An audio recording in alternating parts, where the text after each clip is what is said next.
அப்படியே ஒரு அந்த ஜாம்பிகள்ல நாங்களும் ஒருத்தவங்க தான் இருந்தோம். இன்னைக்கு தான் அது வெளியே வந்ததுக்கு அப்புறம் தான் வெளியுறவுமே தெரியும். இப்பதான் யோசிக்கிறோம். இப்ப நம்ம ராமதம்பர் பசங்களை பார்க்கும்போது எப்படி தெரியுதுன்னா, என்னடா இப்படி இருக்காங்க முட்டாப்பிகளா, லூசு பண்ணாங்க, இருந்தே மாட்டாங்களா அப்படின்னு இப்ப நாம பாக்குறோம்ல. 1.5 வருஷத்துக்கு முன்னாடி நம்மள அப்படிதான் பார்த்துருப்பாங்க. இந்த எப்படி பார்த்தா நமக்கு ஒரு 15% வாங்கிருந்தா அப்படின்னு சொல்லிட்டு, ஏன்னா நம்ம வந்து மக்கள்ல போய் வாக்கு கேட்கலாம், போகும்போது அந்த ரெஸ்பான்சிபிளா இருக்கும். நல்லா போயிட்டு இருக்கோம், நம்மளால கூட்டி வருவாங்க பரப்புரைக்கு வந்து சம்பந்தப்படும் ஒண்ணு பேசி பயங்கரமான கலவரத்தை ஏற்படுத்திவிட்டு போயிடுவாங்க. அந்த மூளை மக்கள் முக்கிக்கிட்டு ஆறு நிற்கும். ஆனா நாங்க பதினஞ்சு எதிர்பார்த்திருக்கோம். அதை என்ன வென்றால் மகிழ்ச்சி, தோற்றால் பயிற்சி, தொடர்ந்து நீங்கள் முயற்சி அப்படின்னு சொல்லிட்டு தலைவர் என்ன பண்றாங்க, கவுண்டருக்கு 1 மாசம் படுத்துருவாங்க. அப்ப இப்படிப்பட்ட பல தமிழருக்கு எதிரான பிரச்சனைகளை வரவே இல்லாமல் தடுக்க முடியும். யாரு? சீமான் என்ற ஒருத்தர் சரியாக இருந்தார். அந்த தாய்க்கு இறுதி சடங்கு கூட செய்ய முடியாமல் உங்கள் தந்தை இறந்த பொழுது அங்கே இருந்து வீடியோ கேமராவை பார்த்துவிட்டு அங்கே அழுது புலம்பிக் கொண்டு அங்கே எல்லாத்தையும் சம்பாதித்து நீங்கள் என்ன செய்து கொண்டிருக்கிறது தெரியுமா? இங்கே ஒரு அயோக்கியை வளர்த்து கொண்டிருக்கிறது. 2 நாள் வெறும் 48 மணி நேரம், 2 நாள் 48 மணி நேரம் மட்டும் அண்ணன் சீமான் அவர்களோடு நீங்கள் தங்கியிருந்து பாருங்கள். அவர் யாருக்கு உங்களுக்கு தெரியும்.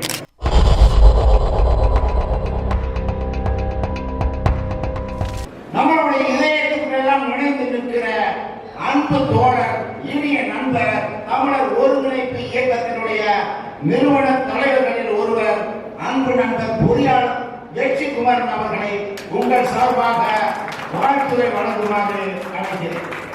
நிறைய பேர் இதுல வந்திருக்காங்க. நிறைய நம்மளுடைய தென் மாவட்டங்களுக்கு நிறைய அன்பு சொந்தங்கள் வந்திருக்காங்க. ஒவ்வொருத்தருடைய பேரையும் சொல்ல முடியாது, அதனால் நீங்க மன்னிச்சுக்கணும். நீண்ட ஒரு பெரிய கனவோட தொடங்கப்பட்ட இந்த அரசியல் பயணம் 96, 97 அந்த சமயத்துல என்னுடைய அந்த காலகட்டத்தில் ஒரு அண்ணன் வழக்கறிஞர் கபிலன் என்ற ஒரு அண்ணனை சந்திச்சேன். அந்த அவரை சந்திக்கும் பொழுது அவருக்கும் எனக்குமான ஏற்பட்ட அந்த பழக்கம், நெருக்கம் நாளுக்கு நாள் அதிகரித்துக் கொண்டே போனது காரணம், அவர் அந்த காலகட்டத்தில் தூய தமிழில் பேசுவார். ஒரு வார்த்தை கூட பிற மொழியை சொல் கலக்காமல், ஆங்கில வார்த்தையோ பிற மொழி வார்த்தையோ சமஸ்கிருத வார்த்தையோ கலக்காமல் முழுக்க முழுக்க தூய தமிழ் பேசுவார். அவரால் ஈர்க்கப்பட்டு தமிழ் மொழி மீது பற்றுக்கொண்டேன். அவரை வைத்தே சில போராளிகள் எனக்கு அறிமுகமானார்கள். அதன் மீது விடுதலை புலிகள் மீது நாட்டம் வந்தது. அதை பற்றிய புரிதல், அதை பற்றிய தேர்தல், அதை பற்றிய படிப்பு என்று இந்த ஈழ விடுதலையை நோக்கி எனது பார்வை போனது.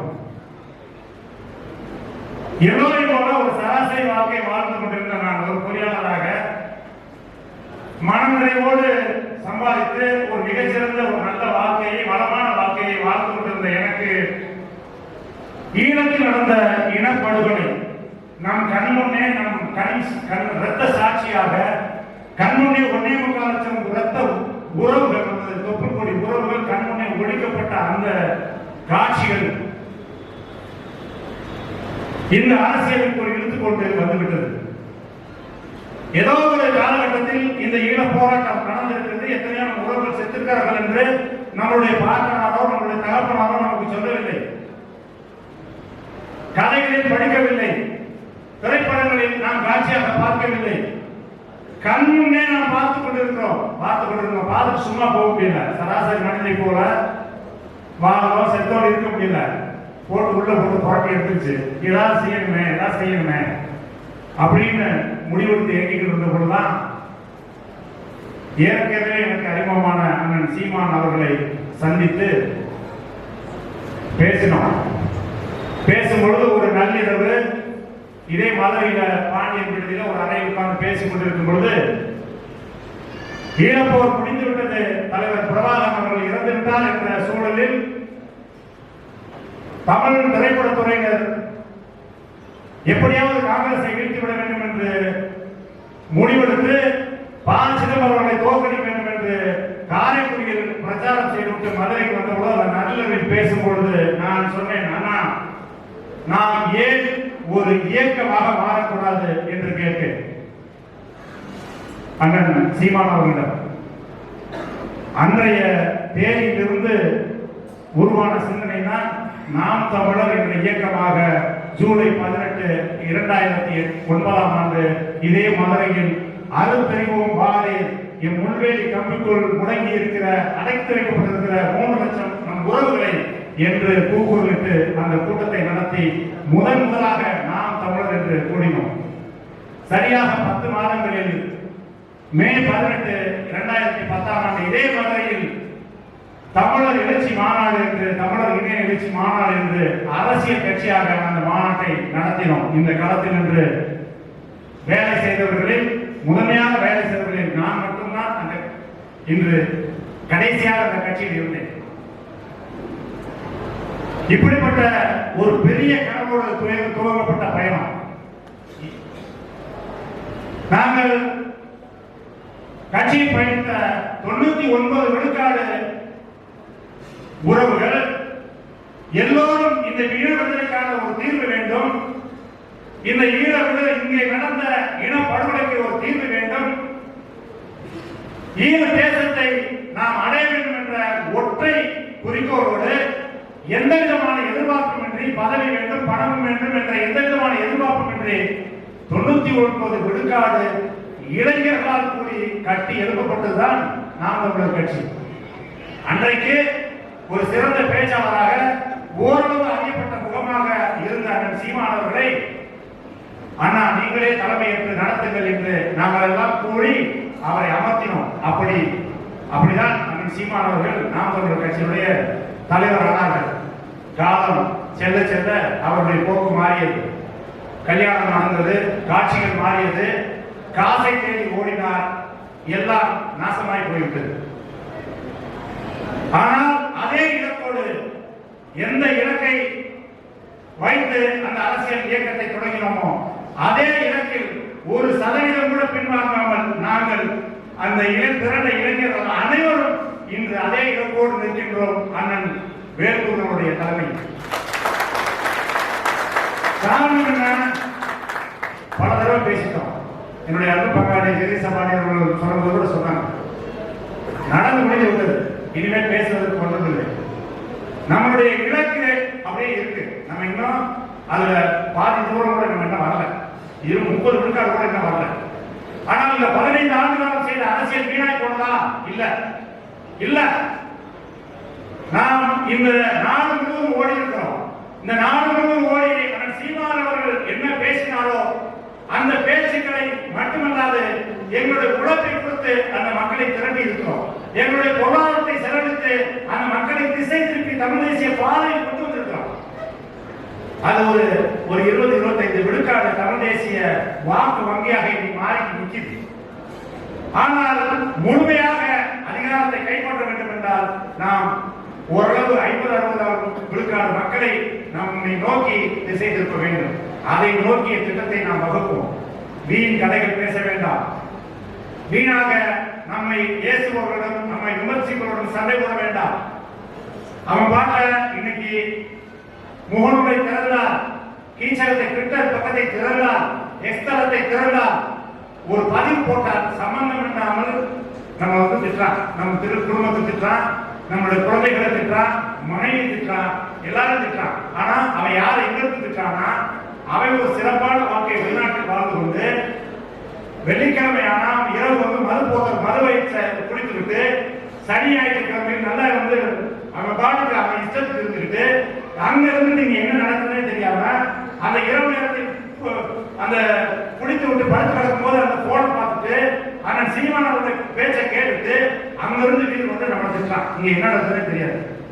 நான் இந்த நேரத்தில் சொல்லிக்கிறேன், அன்பு தம்பிகளே, வெளிநாட்டில் இருந்து கொண்டு உங்களுடைய மனைவியை பார்க்க முடியாமல், உங்களுடைய குழந்தைகளை பார்க்க முடியாமல், உங்களுடைய தாய் இருந்த பொழுது அந்த தாய்க்கு இறுதி சடங்கு கூட செய்ய முடியாமல், உங்கள் தந்தை இறந்த பொழுது அங்கே இருந்து வீடியோ கேமராவில் பார்த்துவிட்டு அங்கே அழுது புலம்பிக் கொண்டு அங்கே எல்லாத்தையும் சம்பாதித்து நீங்கள் என்ன செய்து கொண்டிருக்கிறது தெரியுமா? இங்கே ஒரு அயோக்கியனை வளர்த்து கொண்டிருக்கிறீர்கள். 2 நாள் வெறும் 48 மணி நேரம்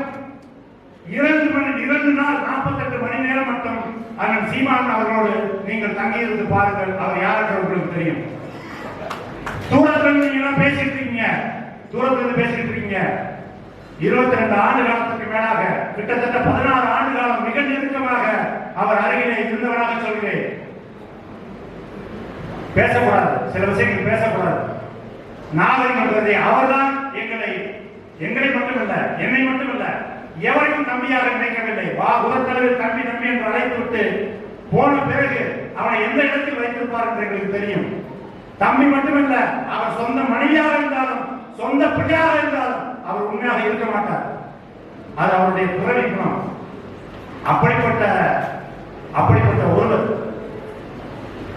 இவரை பற்றி தெரிய வேண்டும் என்றால் வெறும் 48 மணி நேரம் அவரோடு பழகினால் போதும், அவர் பற்றி முழுதாக தெரிந்துவிடும். நாங்கள் எல்லாம் பெரிய போராளி ஆகிவிடுவோம், அவர்களெல்லாம் மிகப்பெரிய துரோகி ஆகிவிடுவார்.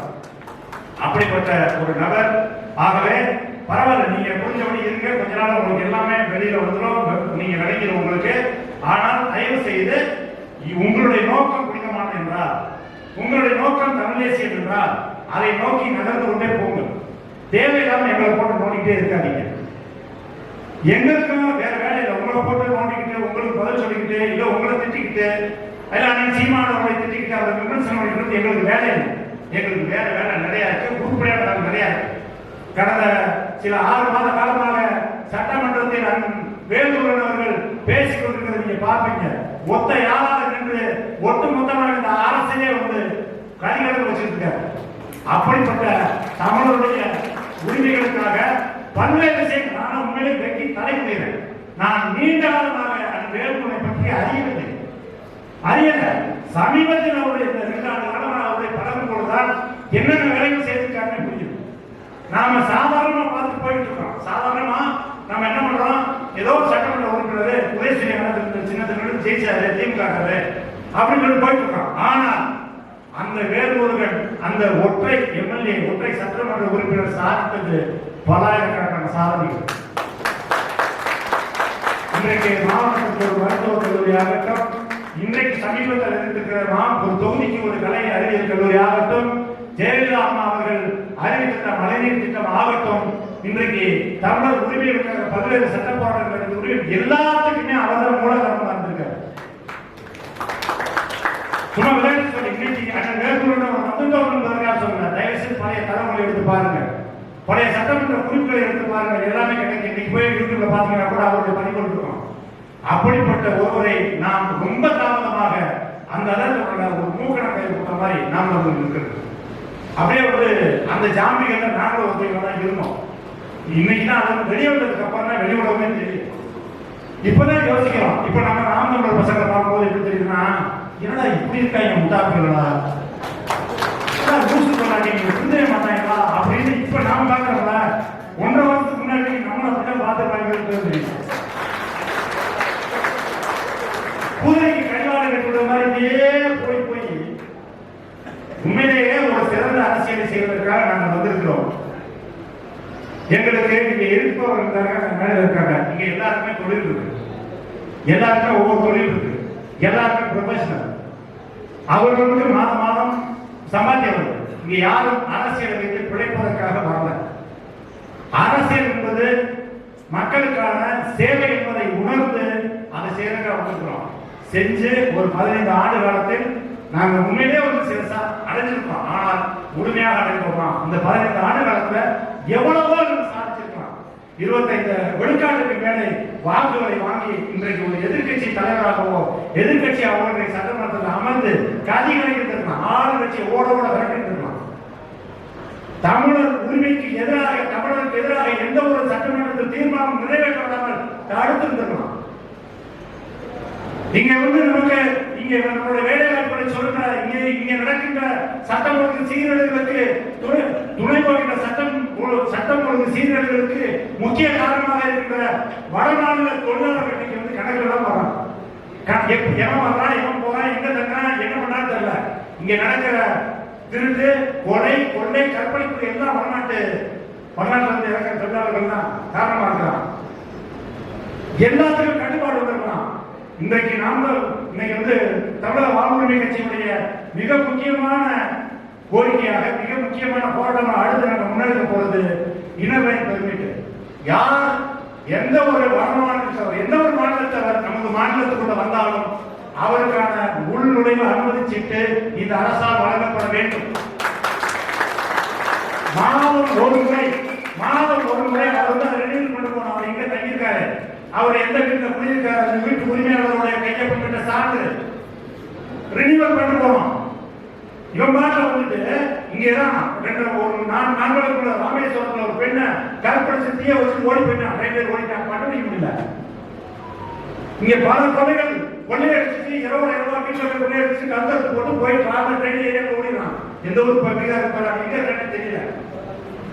அப்ப இப்படிப்பட்ட பல தமிழருக்கு எதிரான பிரச்சனைகளை வரவே விடாமல் தடுத்துக்க முடியும். யாரு? சீமான் என்ற ஒருத்தர் சரியாக இருந்தார். ஒரு தேர்தல் வரும் நல்லா போயிட்டு கட்சி ஏற்கனவே 3.4% வாங்கிட்டோம்னா இந்த எப்படி பார்த்தா நமக்கு ஒரு 15% வாங்கிடும்டா அப்படின்னு சொல்லிட்டு, ஏன்னா நம்ம வந்து மக்கள்ல போய் வாக்கு கேட்கலாம், போகும்போது அந்த ரெஸ்பான்சிபிளா இருக்கும். நல்லா போயிட்டு இருக்கோம், நம்மளால கூட்டி வருவாங்க பரப்புரைக்கு வந்து சம்பந்தம் ஒண்ணு பேசி பயங்கரமான கலவரத்தை ஏற்படுத்திவிட்டு போயிடுவாங்க. அந்த மூளை மக்கள் முக்கிக்கிட்டு 6 நிற்கும். ஆனா நாங்க 15 எதிர்பார்த்திருக்கோம். அதை இன்னொரு வென்றால் மகிழ்ச்சி, தோற்றால் பயிற்சி, தொடரும் நீங்கள் முயற்சி அப்படின்னு சொல்லிட்டு தலைவர் என்ன கவுண்ட் அடிச்சு 1 மாசம் படுத்துருவாங்க. நாங்க விரட்டி அப்படியே ஐயோ பூச்சரா என்னடான்றது, ஏன்னா எப்படியாவது இந்த தடவையாவது எப்படியாவது ஒரு பஞ்சம் அடுத்த தடவை 21க்குள்ள நம்ம எப்படியாவது வந்து அவர் அதிகாரத்தை நோக்கி போயிடலாம் பார்த்தா முடியலடா. ஒவ்வொரு தேர்தலிலும் நாங்கள் அனைவரும் தோற்றுக் கொண்டிருந்தோம். ஒவ்வொரு தேர்தலிலும் அவர் மட்டும் வெற்றி பெற்றார்.